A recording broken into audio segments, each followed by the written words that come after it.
Jay with you. Happy holidays, and it is a happy new day in the NFC North. The Bears turning the tables on their arch rival Green Bay, and in typical Chicago fashion this season. Yeah, Chicago's 6 wins after trailing in the final 2 minutes of the fourth quarter is the most in a season since the 1970 merger. Hannah, that is winning with style.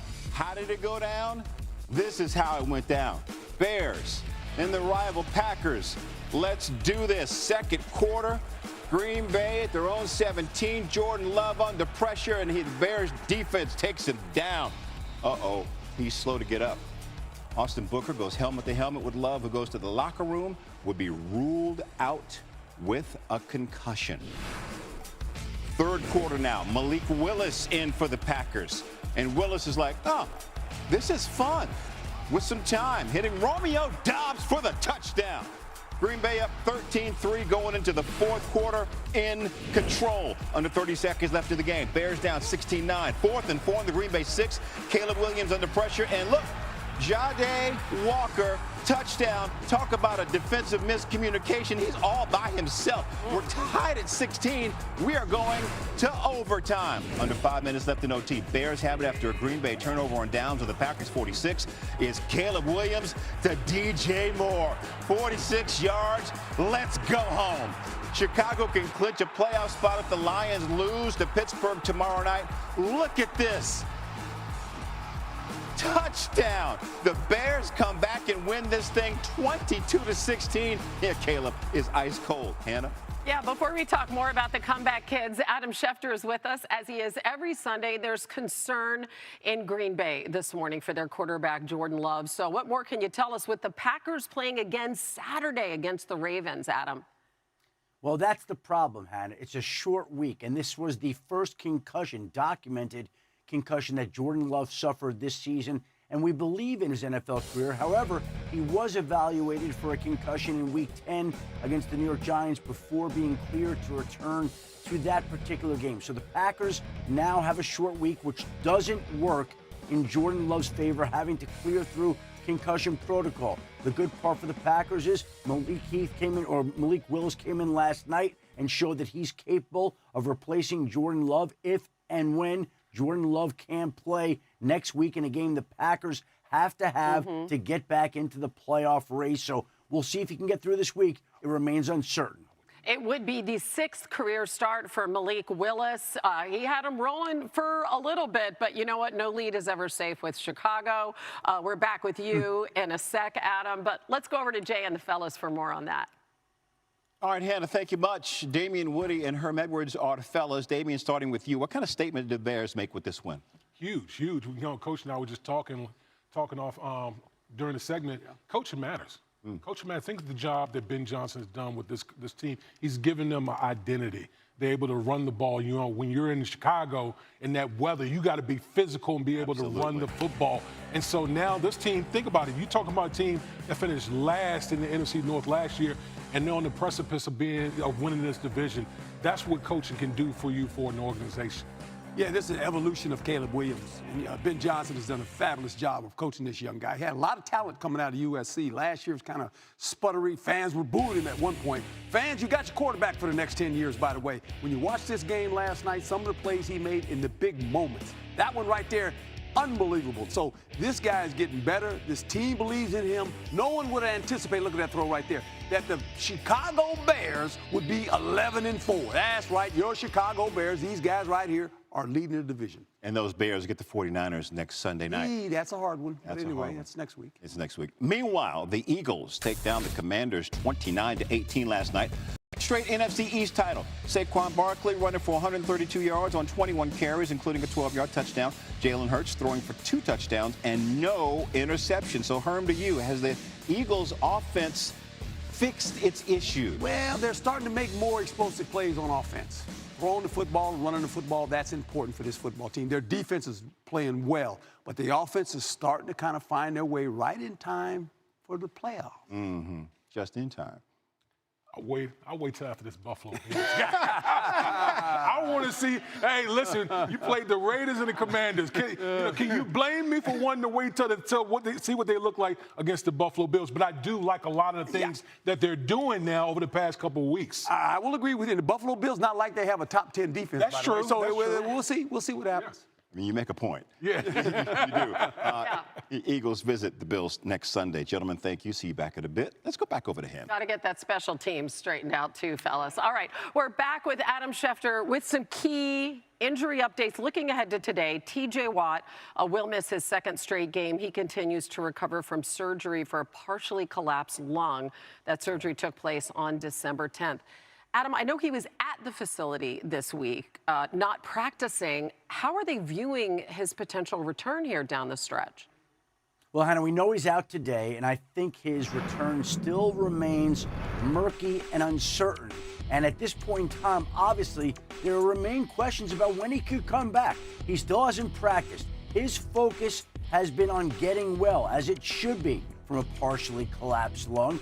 It's not a situation where he's thought about football. They'll reassess him this week, see if there's any hope he can be back next week, but it sounds like a long shot. Meanwhile, the Buccaneers activated Jason Pierre-Paul onto their active roster for today's game against the Carolina Panthers, which will represent his first NFL game in over 2 years. Look, we got Phillip Rivers coming back last week, Jason Pierre-Paul this week. We'll see who else it brings next week. Maybe Paul Hornung. Who knows? Drake London is expected to play today for the Atlanta Falcons. He's missed time here multiple weeks with that knee injury, but he wants to come back and play. Strange because he didn't practice at all also Friday, so unusual for a player who's missed that much time, then doesn't practice later in the week to come back and play, but he wants to be out there, is planning to be out there today against the Arizona Cardinals. All right. Meanwhile, can we look at this Dolphins and Bengals game, really for reasons other than anything happening on the field? They've both been eliminated, as we know, from playoff contention,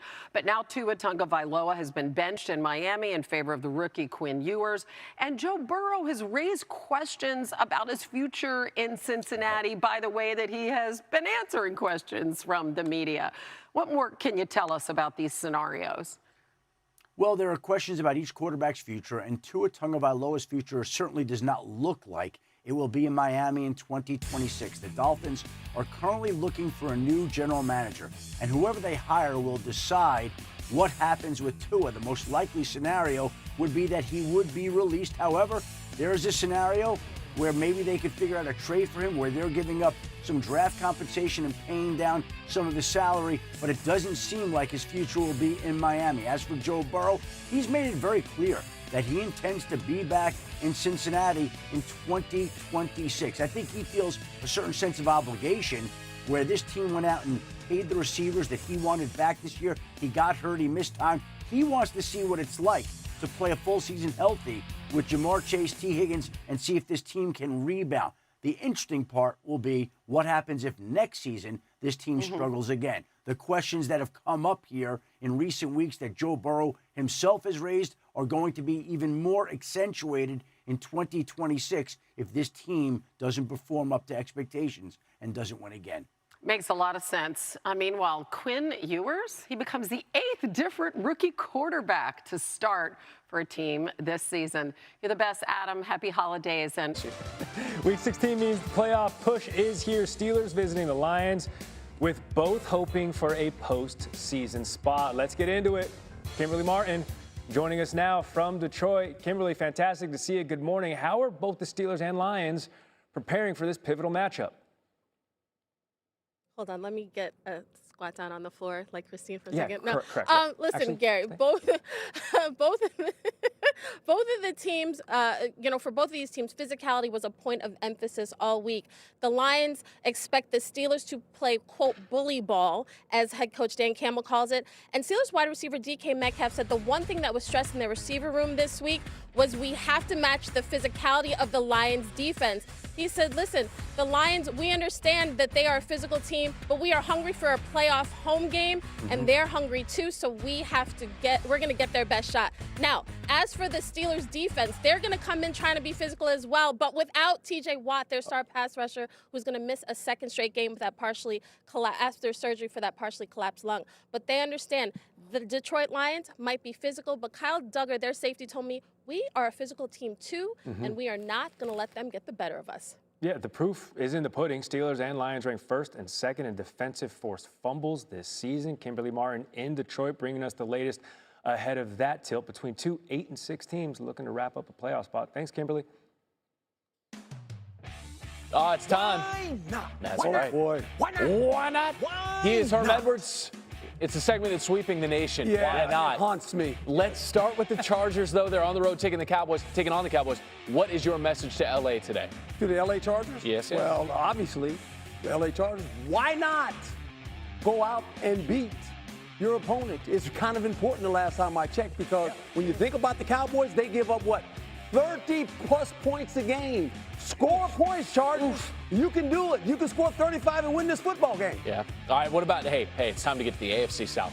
We know you love the NFC South. Boy. We're going to talk the AFC South in Jacksonville. They're flying across the country taking on the Broncos. What is the word for touchdown Trevor Lawrence and the Jags? Why not go in and try to beat the Denver Broncos, the best defense in football? And here's the problem you got, though. They're only giving up 18 points a game. They're 7-0 at home this year, and going back to last year, they're 12-0 at home. But why not try to go beat them in Denver? All right, it's also a tough task for Baltimore. They're running out of real estate here to try to make their case for the postseason. They host the Pats. What are you telling Baltimore tonight? Real simple. Why not win the division? Just win out straight. Okay. Win every game you can. You only got 3 games left. You can win this division. And think about this. You play the Patriots, you play the Packers, you play the Steelers. Ooh. That would be a great win if they could win today and win this division. That says a lot. And that big fella right there, that one right there, give him the ball. That's why you got it. You said Patriots, Packers, Steelers? Yeah. To close it out. That's a gauntlet for Well, you know what? You play who you play. You got to play them once at a time. You don't have to play all 3. That's fair. Just one at a Yeah, time. that you play your opponent and beating them. Last time we checked, it's important.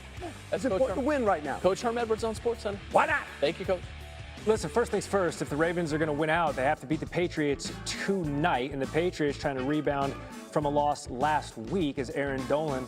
We're rolling with Dolan this morning on SportsCenter. EKD, good morning to you. Patriots on the road against the Ravens. Sunday Night Football. What is the play in this game?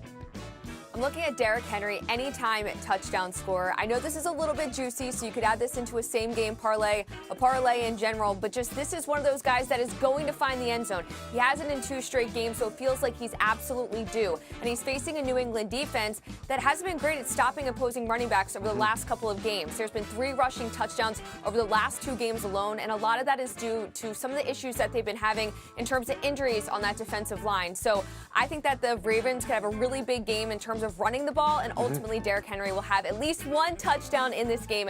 If not, you could take him to have 2 at plus 450. Playoff implications everywhere in that Sunday night game. Not as much between the Chargers and the Cowboys, because the Cowboys got eliminated because your Birds took care of business last night. Yet still, what do you like in this game, Chargers versus the Cowboys? I'm looking at Dak to have a pick in this game. How could he not? I mean, especially after the Eagles just won the NFC East. But nonetheless, he has 10 picks so far this season, which is the 6th most in the league. And now he faces a Chargers defense that has 17 defensive interceptions so far this season, which is tied for the 3rd most. But what this really comes down to is opportunity. And we know that Dak Prescott loves to throw the ball. They throw the ball 63% of the time. He leads the league in passing yards this season. So again, this comes down to just the opportunity being there against a really good defense that's been good so far this season at taking the ball away. So I'll take Dak to have a pick today. Twitter talks a lot about opportunity cost. I get lost in the sauce, so I'm going to trust you on this one, EKD. Finally, big matchup in the AFC. Broncos hosting the Jags. How do we take advantage in this game?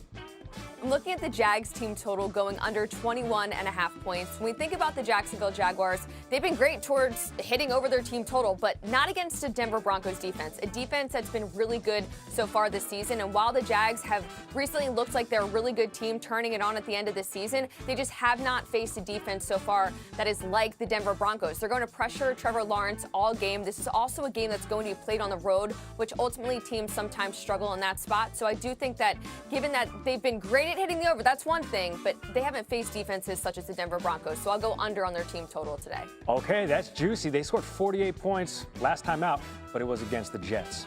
So EKD, I think you're cooking with something. The Jets and the Broncos, very much different. More Gary. Aaron on SportsCenter next hour, as well as NFL Countdown.